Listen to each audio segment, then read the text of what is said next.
that is really a coinciding thing with the policies. We need to look at them first. There's no point in approving one if I'm not going to approve it to say that it's going to clear that comment. That would be kind of going backwards. I don't want to have you guys look at something 3 times. So normally we have you guys work with us on the policies and procedures to make sure we're fine with them before the final approval is done by the city. I guess just to summarize, everyone, it's just something that Anna Mary and I will continue to work on together, and report back. Obviously, we're trying to work expeditiously to clear these because we know the importance. Correct, and this is a 3-part thing. We have to have the 5-year forecast in place and make sure that which coincides with the recovery plan, to make sure that we show positive balances going forward for the 5 years, and then we also have to do a testing of what fiscal emergency conditions can put you in. So it's a 3, and we also have to look at your last management and audit report to see what comments they have and clear those as well. So it's really 4 parts. We better speak quickly or they'll end up being 5 parts. Okay. Our audit came back clean with no compliance issues. Great. For 2019. So. Very good. Right. That's right.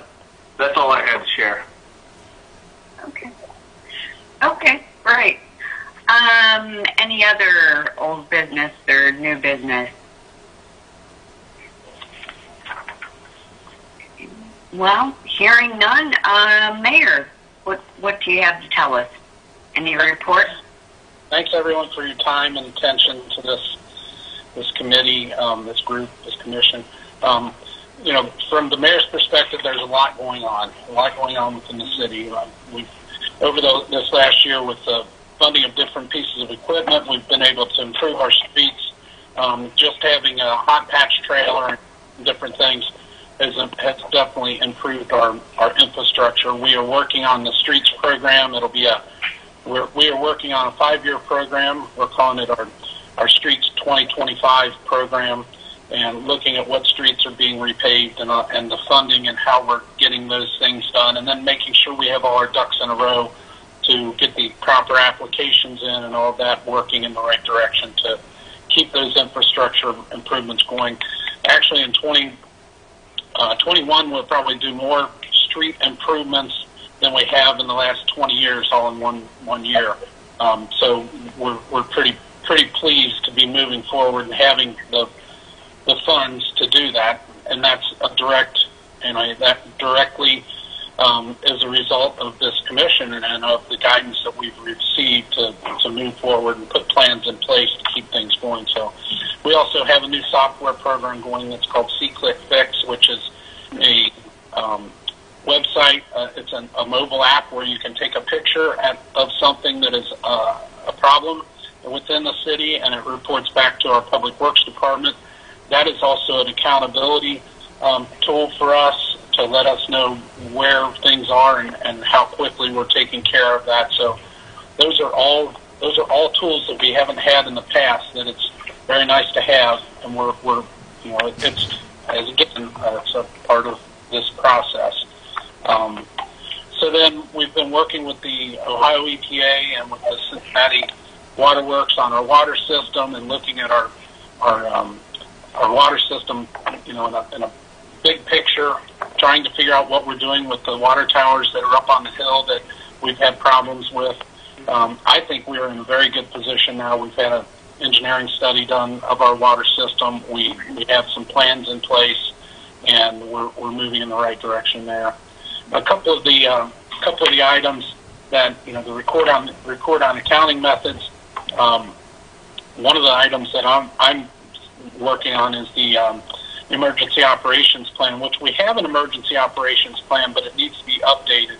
And I don't think that it was fully transmitted to everybody or understood, communicated to everybody that we have one, but it is outdated, absolutely. So we're working on updating that emergency operations plan through the fire department, the police department, and the health department, and all the different organizations that are involved. Hopefully we can get that wrapped up here in the first quarter of the year. There's some work that Ken's got me on with water department policies and procedures. So we're working on some of those things, but again, with the software change, and there's some other different changes going on in there that means we're pushing forward, but it's sort of on the back burner, at least at this point. And then we've got our policies and procedures manual that is in place, and that has taken effect, and we're working with our staff to make sure that they recognize and follow the policies and procedures, all the way down to making sure that all the leadership, all the bosses have the forms that are necessary and understand the policies. So those are important parts of it. Probably the last but not least from the mayor's standpoint is we are working on changes to our dispatch, our emergency and non-emergency dispatch. And that is a huge hurdle, but it has immense benefits. It has a large amount of benefits financially for the city, not just be for 2021, but for years down the road. Hamilton County provides emergency dispatch services to just about every other municipality, other than Cincinnati, of course, but just about every other municipality.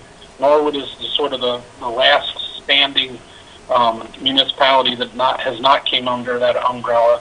It was brought to me by the fire chief and the police chief that we should be looking at that for not just cost savings, but also improved efficiencies down the road, and then scalability. We have 8, with the pandemic going on, we have 8 dispatchers that staff our Norwood Dispatch, Norwood Communication Center.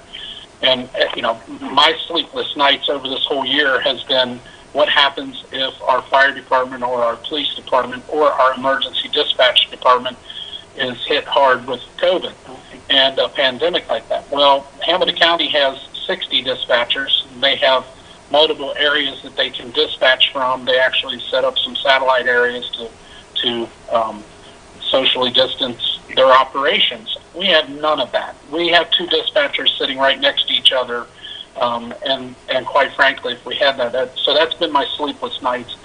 The offside of that is that they came in with dispatch came in with a budget request that was over $1 million, and we're looking at changing dispatch just in 2021. We feel like we can cut that expense in half, and we'll cut that expense even more so in the future. So that's the hurdle that I'm trying to overcome right now. So, sorry to interrupt. Question, Anna, didn't we look at this like 2 years ago? Wasn't there like a study done? I'm sure, Mr. Mayor, you've seen that, but definitely try to leverage that if you can. The commission, we looked at that and presented information that was requested from both Hamilton County and the city at the time.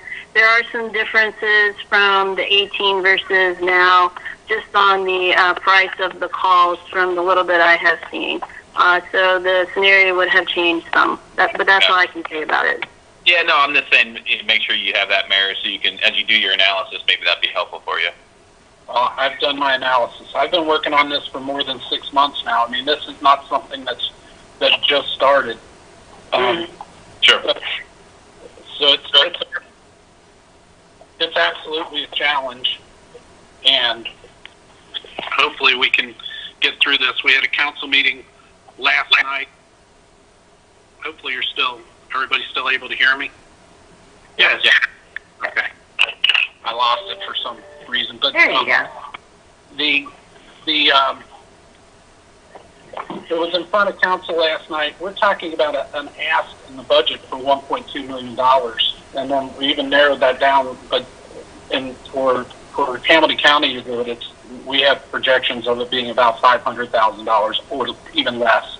Now we do have some other expenses that are involved there, like adding another clerk to the police department to handle warrants and different type of administrative work. The dispatchers have completed. They didn't do just emergency dispatching and non-emergency, but then they had a lot of filler duties and tasks that they did for the police department.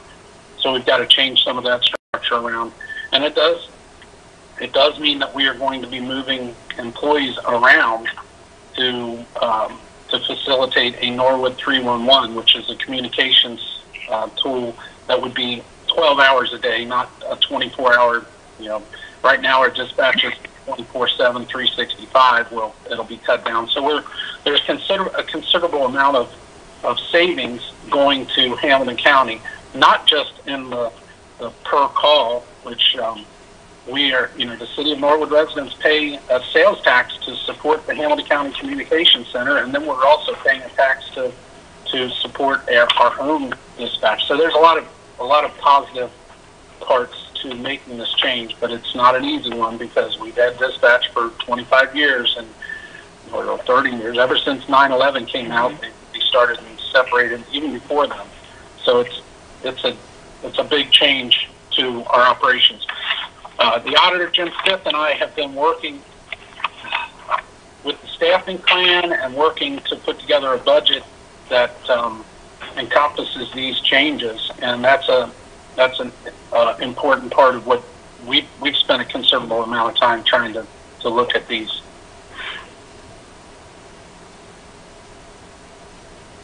Okay.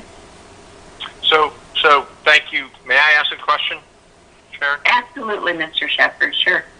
Yeah. So thanks for that report, Mayor. The emergency and non-emergency dispatch has been debated on this commission and in Norwood prior to that for quite some time. The argument you make feels pretty darn compelling. Mr. Shepherd, I hate to interrupt you, but I think we lost the mayor. That would be relevant to my question, wouldn't it? Yeah, I had a feeling.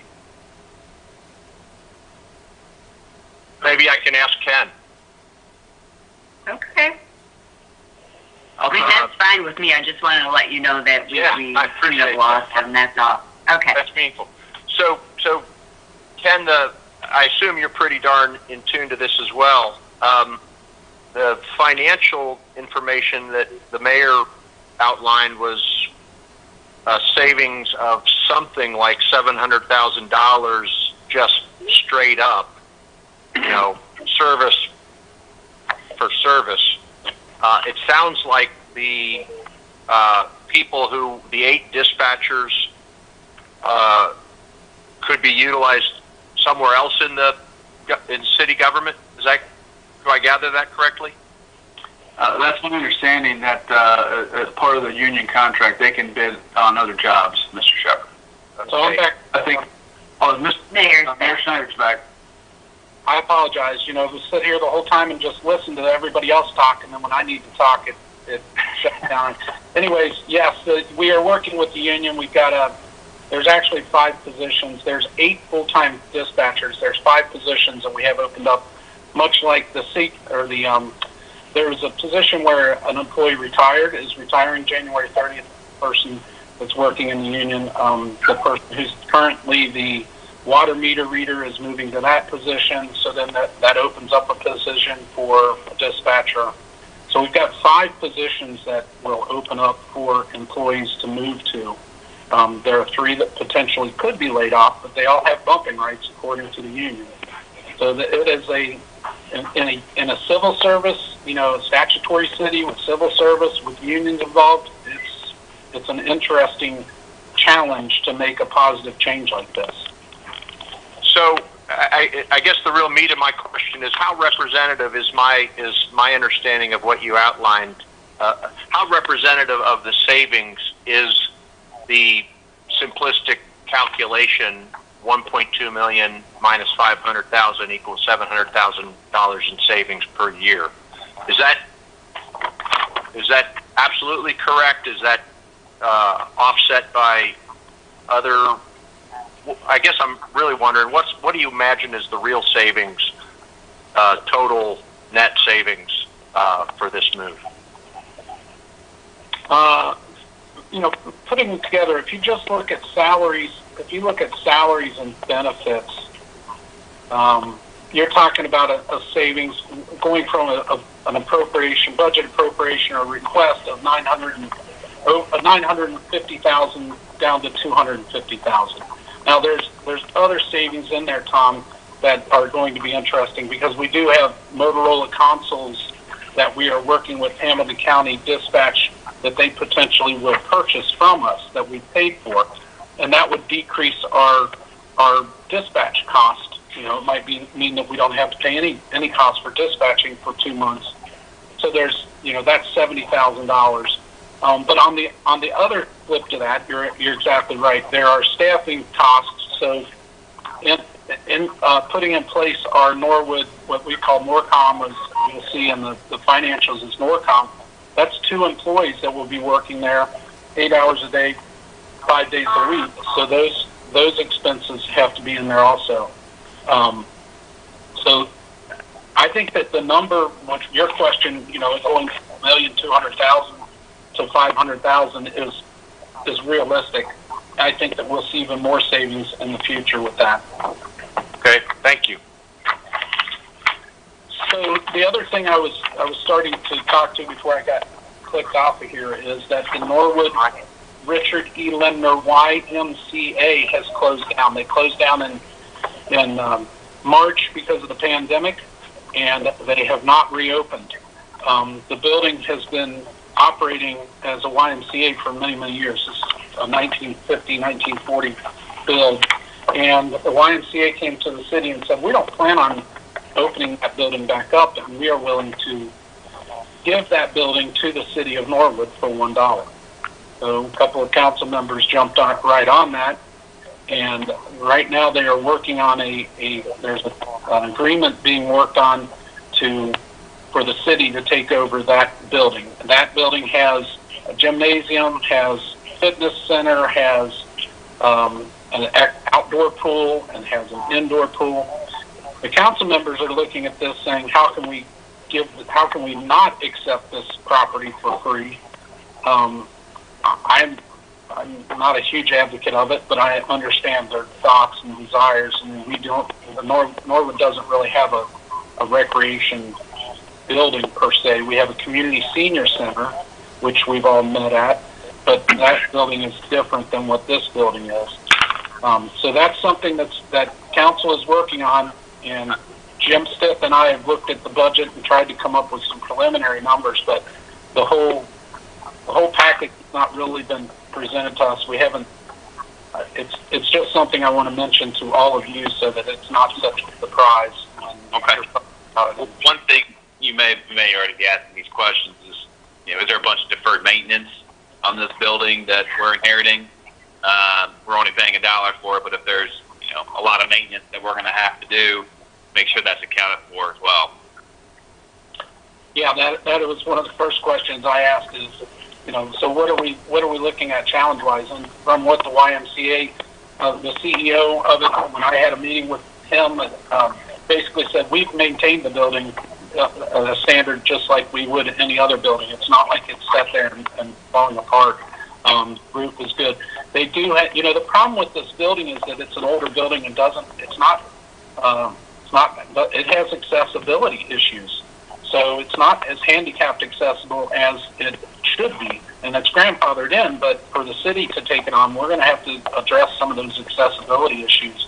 And then I think the only other thing he said was a problem was there's a pump problem with the swim pool inside that needs to be addressed. But you're right, we have some due diligence work to be done there. I think it was Ron who answered that question. Yeah.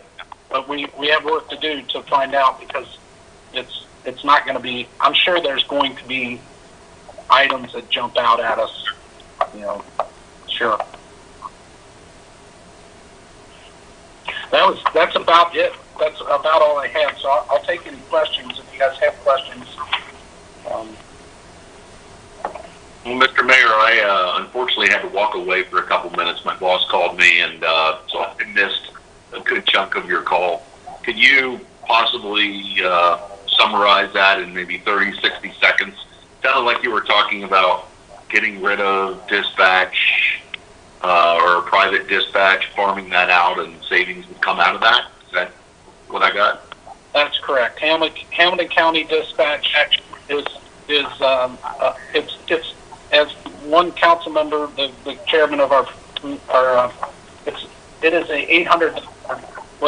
Jim, I think he said it's an 800% savings we're going from dispatch right now from Hamilton County is $5 a call, and with looking at the numbers, we are paying well into the.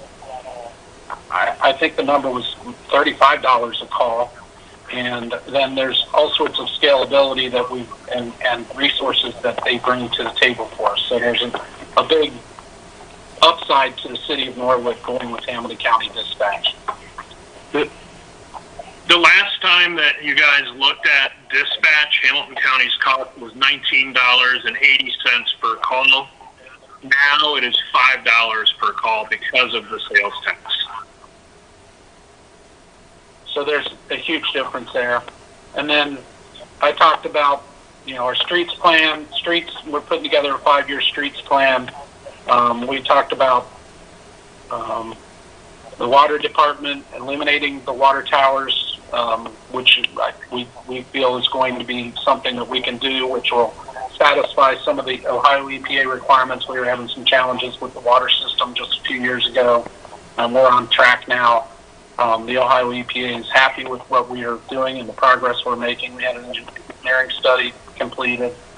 And then I also talked about some of the items for the report on accounting methods, working on the emergency operations plan for the city, water department policies and procedures, and then policies and procedures for the city, and making sure that all the staff and leadership understands how that policies and procedures should be implemented and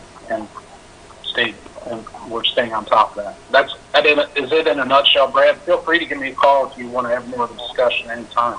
Yeah, no, I appreciate it. The timing was just bad, and it sounded like you had touched on some significant points. And I know the dispatch was a big one, and we were presented figures a year or two ago that I couldn't say they were bad figures, but I didn't necessarily trust the figures either. So it's good that opened up as a new opportunity once again. So thanks for the update. Okay, no problem. Can I just ask a quick question in regards to the sales tax that Hamilton County has for the 911?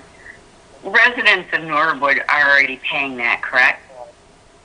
That's correct. It was a sales tax that was passed by Hamilton County, and Todd Fortune, when he was their commissioner for the Hamilton County, had actually pushed that a certain portion of that sales tax that was approved was lockbox towards Hamilton County Communications Center. So that's how they were able to lower the price per call, and they actually plan.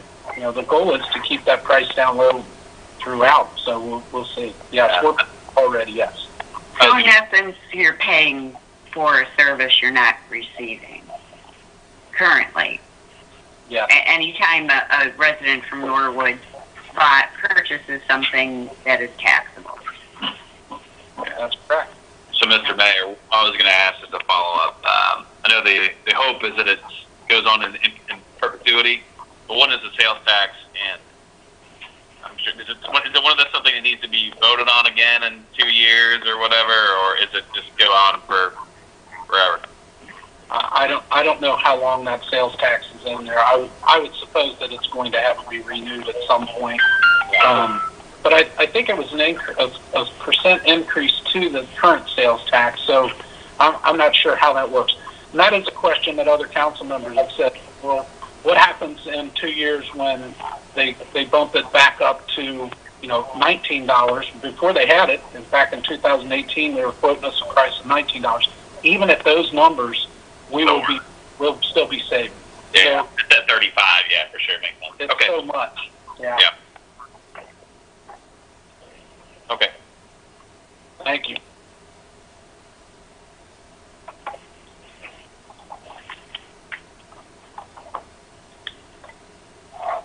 Sharon, you're on mute. I'm on mute.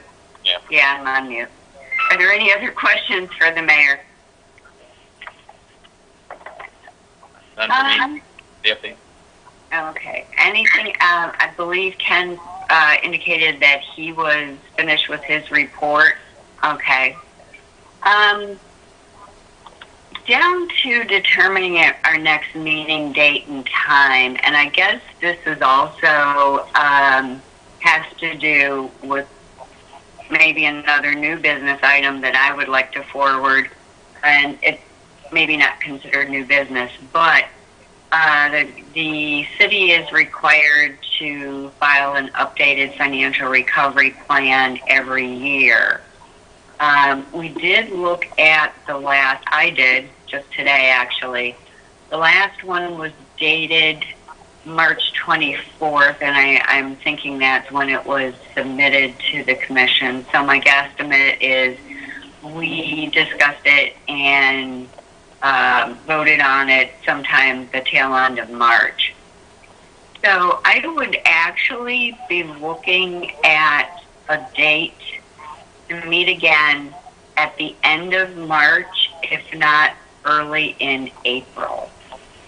Do I have any comments from either the auditor's office or the city on the feasibility of that? I'm pretty sure we need to pass the new FRP before the date of the previous one, so it would have to be before March 24th. Is that correct, Mary? It has to be approved by council before the 24th. That is a requirement. Then it can come to the commission after that, but it has to be submitted to the commission, which means it has to be approved by council by the 24th, is my understanding. Okay.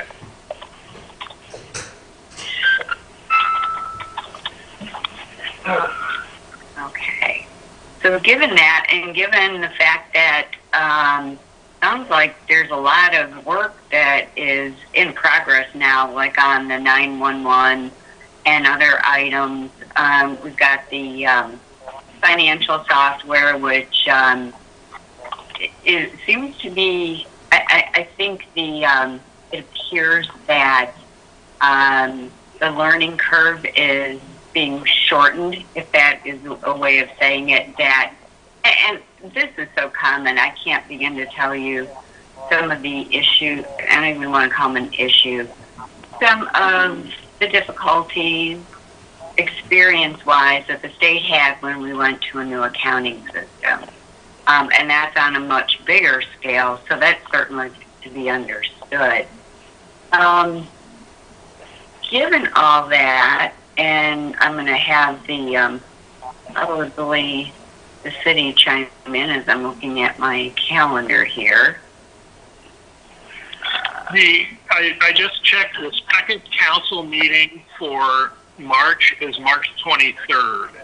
Okay. So probably be the date that they would do the final reading on the fiscal recovery plan and vote for it.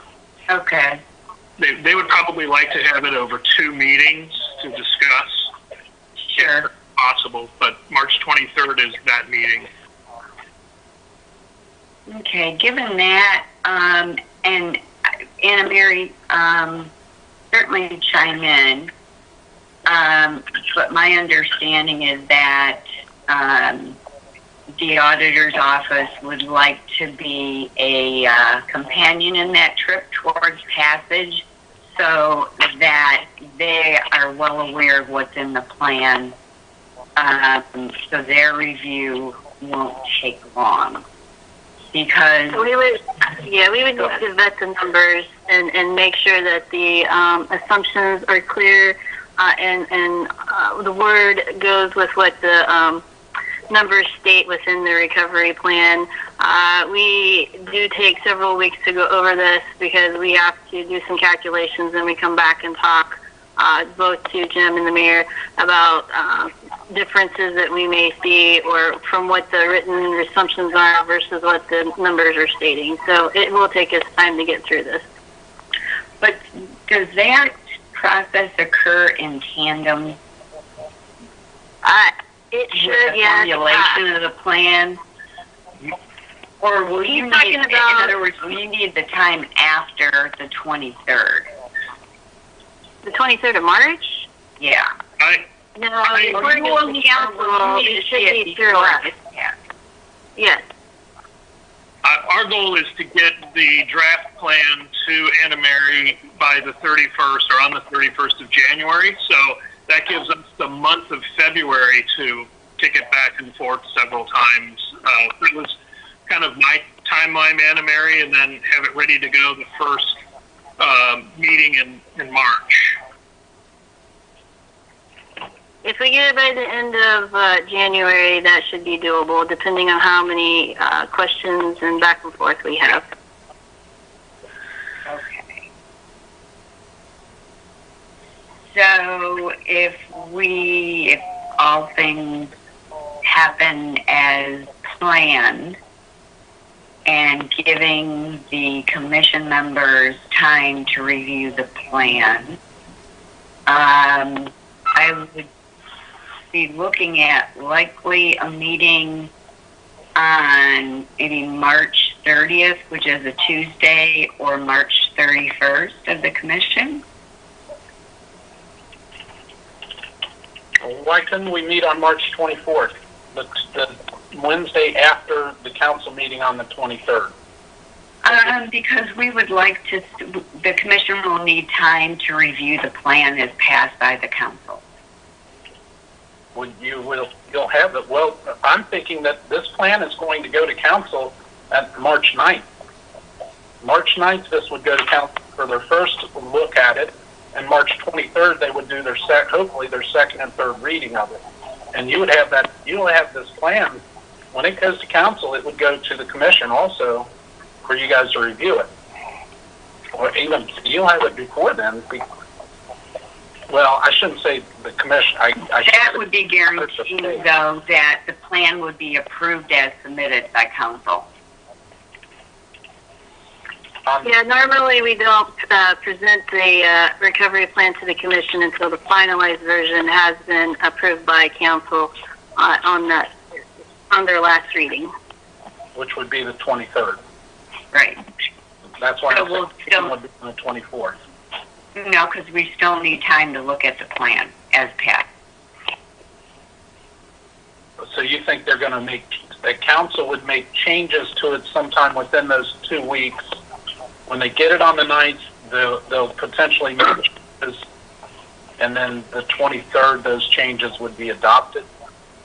Yeah, because I don't want to give the appearance that the commission is in some way pre-approving the plan that is submitted by the mayor, simply because it is a legislative process, and I don't want to be in any way in any way give the appearance that we are involving ourselves in that. I would much prefer that we give ourselves a week to review the plan as passed, which would mean the last week of March, beginning of April. Jim, what does that do for the city's auditor's office if the commission meets on the 30th, which is a week after council potentially approves it? What does that do for you implementing it for an April 1st start, or does that even matter to you? Well, the issue for implementation is actually changing appropriations, which would be the first meeting in April. And once we get it to council, I'll make the appropriation changes sheet, and hopefully Anna Mary, in March can look at that and say, as long as it passes in full, here are the changes we're going to make. And then the appropriations can be changed the first 2 weeks of April. This is a normal occurrence. The appropriations would have to be after the finalization of the appropriation or of the recovery plan, and that is what he said is correct.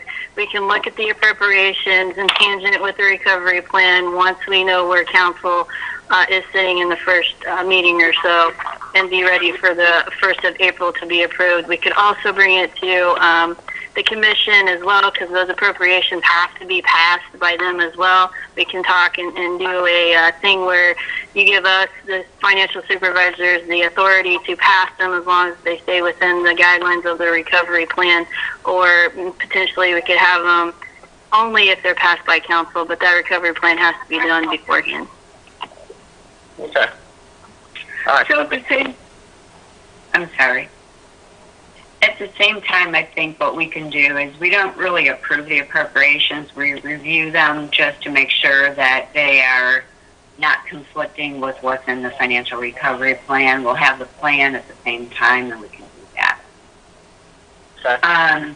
So actually, I don't know why I skipped Monday, but I don't know. Maybe I just don't like Mondays. But I'm looking at either Monday the 29th, Tuesday the 30th, or Wednesday the 31st of March.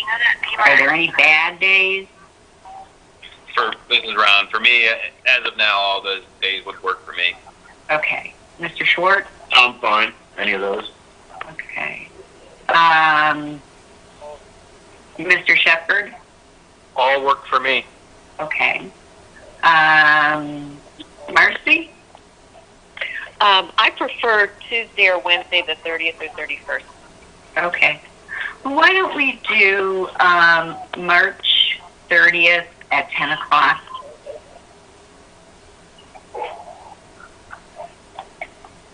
That sounds fine? Yeah. Okay. Will this All be right. virtual or will it be in person? I am going to assume it's going to be this Brady Bunch, Hollywood Squares kind of thing on Teams. I don't anticipate the governor allowing any state employees back into state buildings until probably the end of March. And so because of that, our ability to travel has been greatly curtailed. So I would think, yes, this would be the same setup. Thank you. Mm-hmm. All right. Anything else for the good of the order? If not, I'd look for a motion to adjourn. So moved. Sounds like you did it both, but I'll take one as Marcy, and do I have a second? I'll say Shepherd. Mr. Shepherd, second. On a voice vote, all in favor, aye. Aye. Aye. Opposed, same sign.